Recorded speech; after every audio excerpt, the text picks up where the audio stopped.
Hey gang, I got an offer for you today from LinkedIn. As business to business marketers, your needs are unique. B2B buying cycles are long and your customers face incredibly complex decisions. Isn't it time you had a marketing platform built specifically for you? LinkedIn ads empower marketers with solutions for you and your customers. LinkedIn ads allow you to build the right relationships, drive results, and reach your customers in a respectful environment. On LinkedIn, you have direct access to build relationships with decision makers. Of the 875 million users on the network, 180 million are senior level executives. 10 million are C-level executives. You will also be able to drive results with targeting and measuring with their tools built specifically for B2B.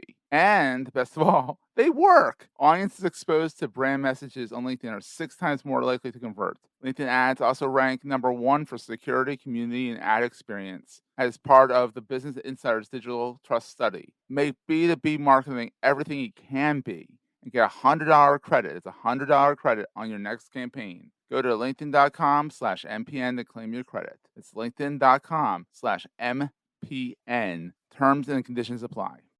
Entrepreneurs Enigma is a podcast for the ups and downs of entrepreneurship. It's about the wins and the fails that we all face being entrepreneurs, how we learn from adversity. Every week I talk to a different entrepreneur with a story to tell. I'm Seth Goldstein. Come with me on the journey. This is Entrepreneurs Enigma. Let's get started.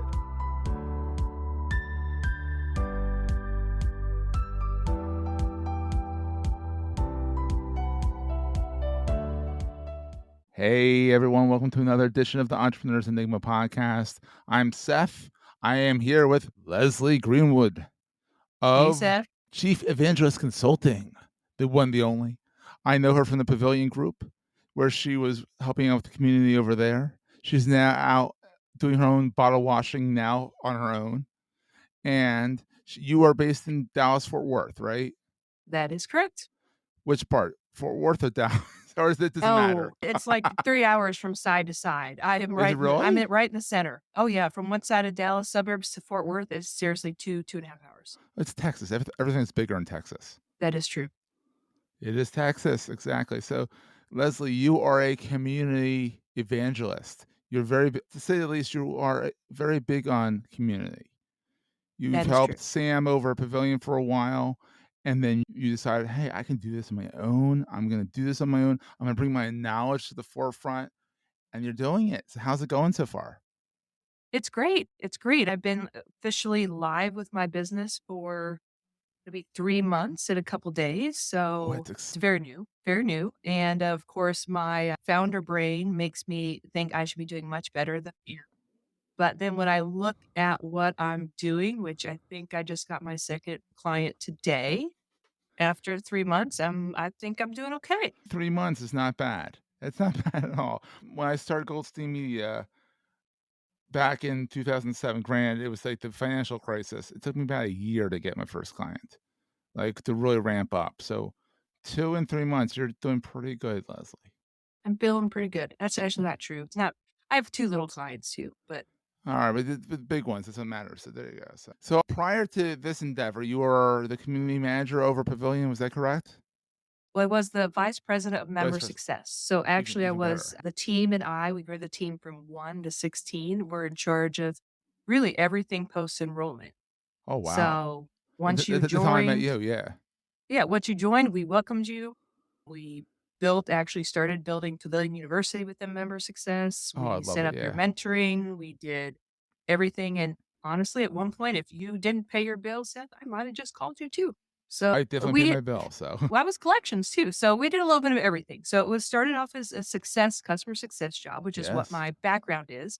But it turned out yes. really more of a community management um, no, half community management, half customer success. And I really decided I love the community part much better Yeah. than I love customer success part, although they dovetail They in dovetail quite so well so together. much together, exactly. I just read Sam's book, and I'm like, "Wow, this went from, like, 0 to 60 in, like, 2 seconds in 2020."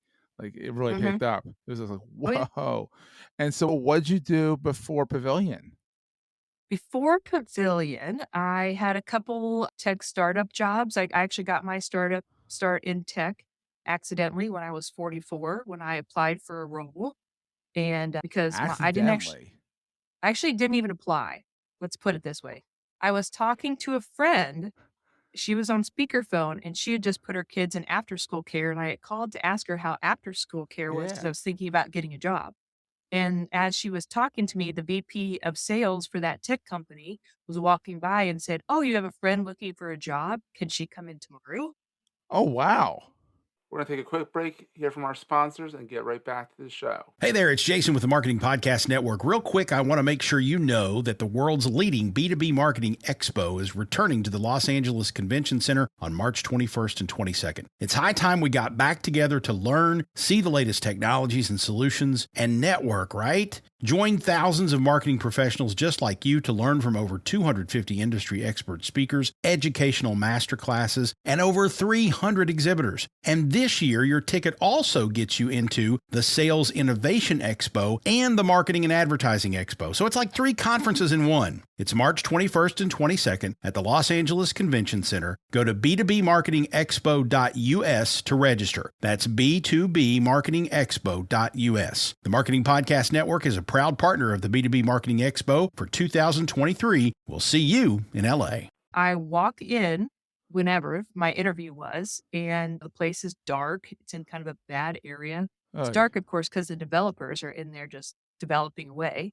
yeah. And all the tables have Amazon boxes on them, which is where the computers are up on. I love it. And then I'm Very waiting to talk. startup-y. Very startup-y, Yeah. and I'm waiting to talk to the CEO, but he has to finish his stew first before he can talk to me in his jeans because they had a chef. Ooh, Also, fancy. I went through that interview, and he basically excused everybody out of the room, told me I wasn't a good fit for that role, and then he said, "But I have another role for you." And so that was my first startup job. I was there hired as the pretty much tier 1 support. I answered all the phones. Oh, wow. I was getting paid 40 grand. I sat in front of the president's office. One day he came out and said, "I think we're underutilizing you." And That's from good. there, 6 years later, I was the VP of client services and I took over a sister company's client services division. Oh, I wow. mean, So you went from totally literally weird. from the bottle washer to a VP. Like, Yeah. literally the mailroom, down in the basement. The story there. That's awesome. Well, I actually used to call myself the VP of mail distribution North America because I was the closest one sitting to the door. Oh, And I so love I would it. get the mail and distribute it, but I always made myself a fancy title for it. Oh, I love it. That's the best. So your background is in customer service and customer success and community. Like, you've been doing this for a while, it seems like. I've been doing that kind of thing for a while. I had my own business when my kids were young, which was actually Best way to do the it. work from home. I talked on the phone, the fax in my BlackBerry, and I All took classics, orders. yeah. Oh, classics. Yeah. So I've kind of had this weird entrepreneurial journey as well. So I've done a lot of things, but what the constant is, I'm always customer facing. Yes. In my own business, they could have purchased from anyone, but they did business from me because I made it easy for them and because of the connections that I made. Yeah. So I've had a very And you're also similar. nice too, which is people Oh, like people that are nice. I try to be nice. I don't know that everybody would call me nice. I'm direct. Direct. I think it's more direct. You're a nice kind of direct. I think it's more like this. I You like don't, that. pardon language, you don't bullshit around. You don't. You're I, just kind of like, I this don't is the have. way it is. Be all end all. I'm sure kids now appreciate it. Didn't like it when they were kids. I'm sure, like, mom's too direct. But now they're Yeah, like, I appreciate that, mom. This cut to the chase, get to the point. This is what needs to be done. I mean, heck, the CEO, the president, they decided they were underutilizing you and they moved you up. I mean, that's awesome. Clearly, they saw a spark there. yeah, I like what you're saying. Yeah, I have no time for bullshit. Exactly. Because bullshit just takes forever. It's just like, get to the point, tell me what I need to know, and I'll get to it. That kind of thing. It's just the way it 100%. works. So, what 100%. is the best thing about being an entrepreneur now that you're back out into the entrepreneurial world? I think it's deciding who I want to do business with.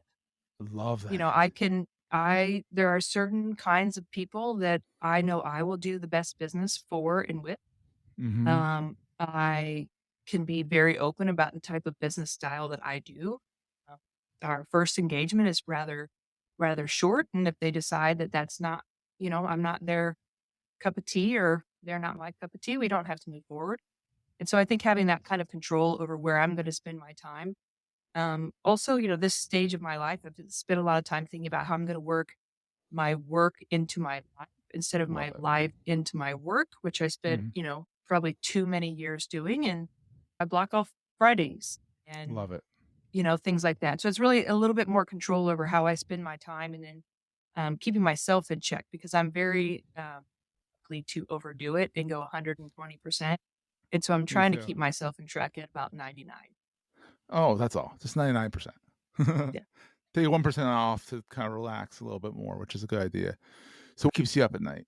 Contracts, Oh, it's the worst. I hate getting people contracts. to sign their contracts and move forward. And then also, I'm sure you've had this. It's one day, like today, I just, right before this, I got the email saying, okay, we're moving forward. Yay. Tomorrow, then it'll be like, oh my God, what am I going to do with all these business? I'm going to have to hire somebody. I think I probably won't be able to handle it.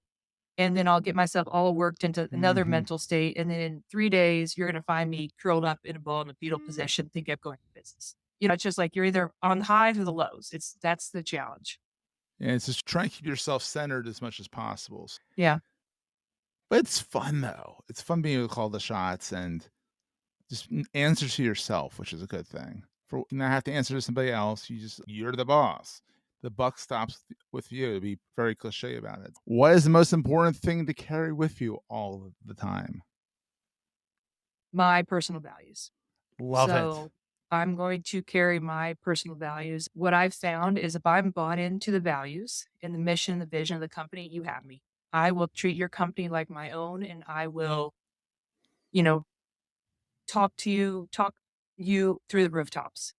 Once I lose connection with the values, if I don't connect with your values, it's very hard for me to give my full value into something. And like we said earlier, I'm a little direct, so I'm pretty open about what I find important in values that I find, and how those are gonna manifest itself in my life. That really gets down to the root of who you are. And, the values are very important. And if you don't align with the values and you're just going there to work, stamp in, stamp out, and then go home, and it's like, no, you wouldn't believe it. I mean, you're spending most of your time working in life until you retire. Might as well enjoy yourself. Yeah.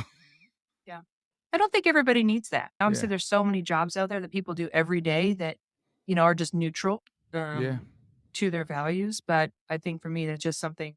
And I think that's one reason why I think entrepreneurship is going to suit me well, is Yeah. because I control the values in how I work, and how, if I hire somebody, how we as a team will work. I think that's great. And I think anyone who you hire is going to be very lucky because they're not going to have to guess what Leslie's thinking. She's just going to tell you. No, but it's half the battle is like, what does she think, or what does he think, or what do they think? But and knowing what your boss thinks, knowing what your coworkers think is so underrated. It's better to know, even if it's negative a little bit, better to know that you're rubbing them wrong a little bit and why you're rubbing them wrong a little bit than guessing and then getting in your head and then going manic up and down. So Mhm. I love Oh it. yeah. But yeah, you should have a secondary podcast with all my previous employees on it. I'm sure they'll tell you all of it.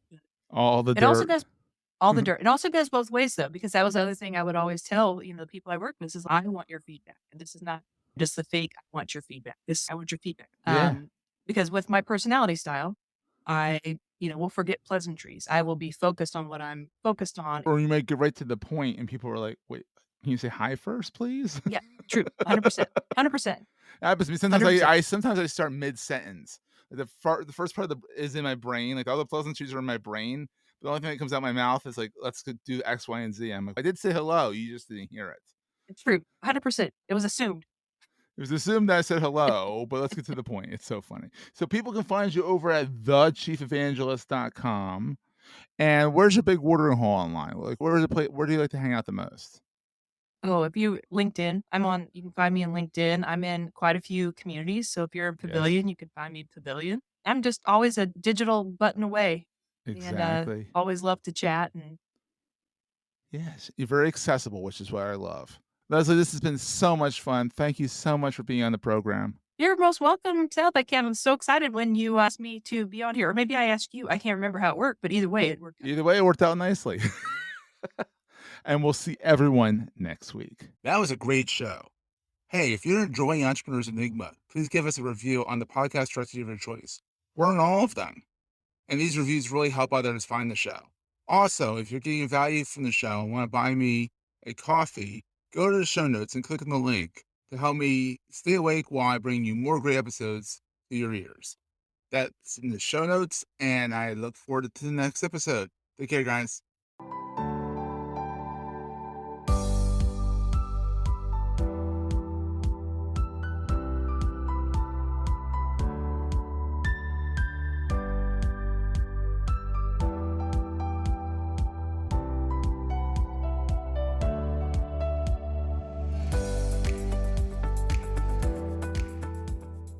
Goldstein Media hopes you have enjoyed this episode. This podcast is one of the many great shows on the MPN Marketing Podcast Network.